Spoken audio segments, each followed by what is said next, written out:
The self-help industry has infected your mind with a very popular, very destructive lie. They tell you that if you want to achieve a massive goal, you must announce it to the world. They tell you to post about it on the internet. They tell you to tell your family, your friends, and your coworkers. They call this building accountability. They claim that by making your intentions public, the social pressure will somehow force you to execute. Think about the last time you followed this advice. Think about the time you loudly declared you were going to get into the best shape of your life. You bought the expensive shoes, you posted a photo of the gym entrance on day one, and you basked in the glowing comments of your peers. Think about the time you changed your social media biography to entrepreneur or founder before you had even registered the company or made a single dollar in revenue. You told everyone at the table about your brilliant million-dollar master plan. What actually happened? A few weeks passed. The excitement faded. The gym membership began to gather dust. The business plan was abandoned in a folder on your desktop. You quietly slipped back into your old, comfortable, miserable routine, hoping no one would ask you about the grand promises you made. You are trapped in a humiliating, endless cycle of loud announcements and silent failures. You are constantly writing verbal checks that your discipline is completely bankrupt and unable to cash. The terrifying truth is this: the very act of speaking your intentions out loud is the exact mechanism that is destroying your ability to achieve them. The more you talk about what you are going to do, the closer your probability of actually doing it drops to absolute zero. This is core wisdom. If you are tired of being a hollow vessel that makes a lot of noise, if you are ready to shut your mouth, harness the terrifying power of silence, and walk the path of the sovereign, you are in the right place. Subscribe. We build the fortress together. Let us perform a brutal psychological autopsy on your inability to keep your plans to yourself. Why do you feel this burning, almost uncontrollable biological urge to tell everyone what you are about to do? It is not about accountability. That is a comforting lie your ego has manufactured to protect you from the truth. You announce your plans because you are an addict. You are deeply addicted to cheap, unearned dopamine, and your ambition is the currency you are spending to buy it. To understand this, you must understand the ruthless neurochemistry of your own brain. Your brain is an ancient, highly efficient survival machine. It is designed to release dopamine, the chemical of reward, satisfaction, and pleasure when you accomplish something difficult. This chemical payoff is the biological mechanism that encourages you to hunt, to build, and to survive the agonizing friction of the real world. But in the modern era, you have discovered a fatal loophole in your own programming. Modern psychology has revealed a devastating flaw in the human mind. Your brain cannot easily distinguish between a vividly imagined, publicly declared victory and an actual, physical victory. Visualize the scenario. You are sitting at a table with your friends. You lean in, your eyes light up, and you passionately describe your new business venture. You talk about the revenue projections. You describe the lifestyle you will have. You talk about how you are going to disrupt the market. Your friends look at you with wide eyes. They raise their glasses. They say, "That is brilliant. You are a genius. You are absolutely going to crush this." In that exact fraction of a second, a catastrophic chemical reaction occurs inside your skull. Your brain is flooded with a massive surge of dopamine. You feel the profound warmth of success. You feel the immense pride of the conqueror. You feel the deep, satisfying validation of being recognized as a high-value, formidable human being. But look at the physical reality of the situation. You have conquered absolutely nothing. You have not written a single line of code. You have not negotiated a single contract. You have not suffered through a single sleepless night of anxiety. You have not faced the brutal, unforgiving rejection of the free market. You have stolen the emotional reward of the finish line without ever taking a single step onto the bloody, muddy track. And because your brain has already received its ultimate chemical payoff, the biological urgency to actually do the work completely evaporates. The fire is extinguished before it even had a chance to burn. Why would your biology expend massive amounts of physical and mental energy to achieve a goal when you have just proven that you can get the exact same neurochemical reward simply by moving your jaw and speaking words into the air. You are eating the dessert before the meal, and then sitting at the table wondering why you have absolutely no appetite for the meat. This is the disease of talking. It turns ambitious, capable men into hollow shells who are addicted to the applause for things they have not even built yet. Social media is the ultimate incubator for this exact disease. It is a highly engineered, multi-billion-dollar machine designed to extract your raw ambition and convert it into artificial, worthless validation. You decide you are going to run a marathon. You go for your first 2-mile run. It hurts. You are out of breath. But instead of sitting in the silence of that necessary pain, you immediately take a selfie. You post it with a long, emotional caption about your new journey of self-improvement. Within 10 minutes, you receive 200 likes. You get 50 comments calling you an inspiration, praising your dedication, and telling you how amazing you are. You just consumed all the psychological fuel required for day 2, day 3, and day 4. You spent it all on a digital high. By day 5, the dopamine wears off, the physical pain of running sets in, the weather is cold. And because you have already extracted the social validation from the identity of being a runner, the actual act of running no longer serves a chemical purpose. So, you quit. You quietly delete the post, or you simply never mention it again, hoping the digital crowd has the memory of a goldfish. You are a biological puppet, happily trading your actual physical future for a few temporary pixels of validation on a glass screen. You are sacrificing your empire for a round of applause in an empty room. Real power, the kind of power that fundamentally bends reality to its will, is never loud. It is forged in the terrifying, crushing weight of absolute silence. The sovereign mind understands that ambition is not infinite. Ambition is a finite, volatile, highly pressurized gas. It is the fuel of conquest. Every single time you open your mouth to brag about your future, every time you announce your master plan to a friend, every time you post a teaser about your next big move, you are violently opening the valve on that pressurized tank. You are letting the gas leak out into the atmosphere. You feel a momentary relief of pressure.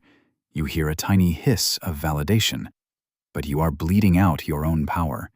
You are deflating the exact psychological tension that is required to force you through the agonizing friction of execution. If you want to build anything of lasting, terrifying consequence in this world, you must learn to lock that valve. You must learn to hoard your ambition like a starving man hoards his last piece of bread. Let us step out of your neurochemistry and enter the ruthless, unforgiving arena of power dynamics. In the game of power, information is the ultimate ammunition, and by loudly broadcasting your intentions, your strategies, and your master plans to the world, you are voluntarily handing a loaded gun to your competitors, pointing the barrel directly at your own head, and begging them to pull the trigger. You think you are sharing your joy. You think you are inspiring people. You are completely blind to the dark, undeniable reality of human nature. By announcing your plans, you are drawing a massive, glowing target on your own back. You must accept a very uncomfortable, terrifying truth about the people around you. Most of the people in your life, even the ones who smile at you, even the ones who call themselves your friends, do not actually want you to succeed.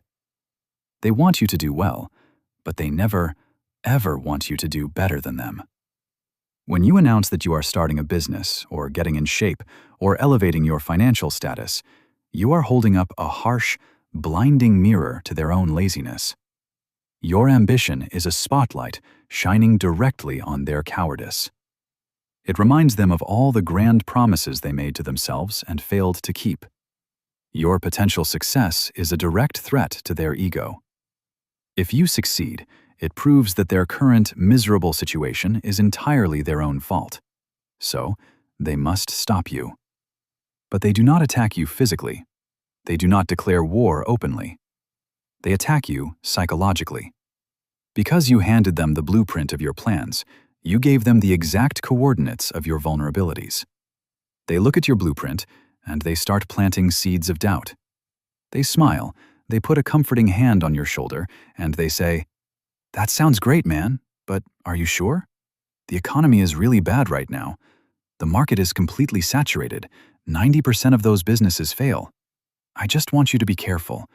I don't want to see you get hurt. They mask their assassination attempts as friendly concern. They are not trying to protect you. They are trying to protect themselves. They are trying to drag you back down into the mud so they do not have to feel inferior. And because you are operating on the fragile high of cheap dopamine, that tiny seed of doubt takes root. It grows in the dark. The very first time you face a real obstacle, the first time you experience the agonizing friction of the arena, you remember their words. You think, maybe they were right.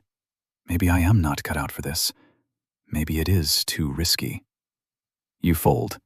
You quit. You retreat to the safety of the herd.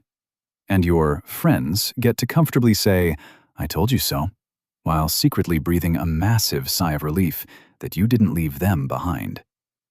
This is the catastrophic cost of an open mouth. You invited the vampires in, and you handed them your neck. A sovereign does not give the enemy a target to shoot at. A sovereign operates in absolute, terrifying silence. He moves like a ghost. Look at the greatest military conquerors in human history.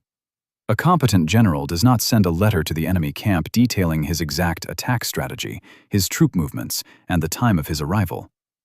That is the behavior of a fool. A sovereign general moves his troops in the dead of night. He lets the enemy sleep peacefully, completely unaware of the impending violence, until the gates are already breached and the castle is burning. There is a profound, undeniable leverage in the element of surprise. When you operate in silence, no one can prepare for you. No one can steal your strategy. No one can sabotage your supply lines. And, most importantly, no one can plant seeds of doubt in your mind, because they do not even know what you are planting. You are completely immune to their psychological warfare because you never gave them access to the battlefield. You must learn to weaponize your own isolation. This brings us to the physics of the sovereign mind. The law of the pressure cooker. When you have a massive, life-altering goal and you refuse to speak a single word about it to anyone, you create an unnatural, agonizing psychological state within yourself. You create a vacuum. The biological desire to brag, the desperate urge to explain yourself, and the craving for social validation build up inside your chest like high-pressure steam.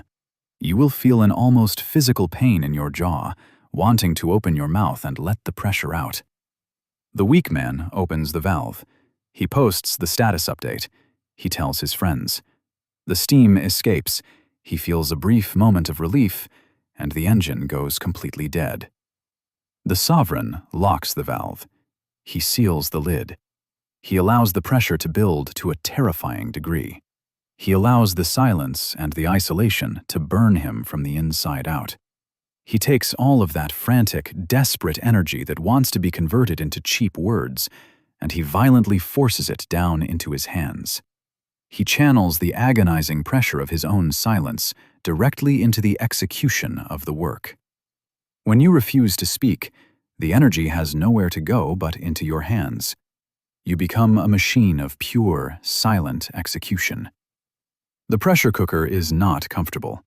It is a psychological torture chamber. You will sit in your room, working until 3 in the morning, and the silence will be deafening. You will have absolutely no applause. No one will pat you on the back. No one will tell you that you are a genius. You will be completely, utterly alone with the grueling, unglamorous friction of the work. This isolation is the ultimate filter. It immediately destroys the people who are only in it for the validation, and it forges the people who are in it for the power. If you require an audience to build your empire, you are not an emperor. You are a court jester performing for coins. A sovereign does not perform. A sovereign conquers. Think about the profound, terrifying power of the silent reveal. When you finally succeed, when the business is generating massive revenue, when your physical form is forged out of iron, when your empire is completely undeniable, you still do not say a word. You do not write a gloating post. You do not rub it in the faces of the people who doubted you. You let the physical manifestation of your power do the talking. There is nothing more intimidating, nothing more psychologically devastating to your enemies and your doubters than a man who achieves massive success and remains completely, coldly silent about it. When you show up 1 year later, transformed into a completely different, infinitely more powerful human being, their minds will shatter. They will look at you with a mixture of awe and sheer terror, because they will realize that while they were busy talking, gossiping, and posting their fragile little updates, you were in the dark, quietly building a weapon they cannot possibly defend against. Your silence becomes a void that they desperately try to fill with their own insecurities. They will ask you, "How did you do it? What is your secret?" And you will just look at them with cold, calculating eyes, smile slightly, and say absolutely nothing. Let them wonder. Let them panic. Let them realize the absolute, insurmountable gap between a man of words and a man of action. You owe no explanations to the spectators in the stands. Your only obligation is to the blood and the dirt of the arena. Tonight, you must make a vow of absolute strategic silence. Look at your life. Look at the goals you have been endlessly talking about. Look at the people you have been desperately trying to impress with your imaginary future. Cut the cord. Delete the status updates. Take the title of CEO out of your biography until you have actually built an entity that generates profit.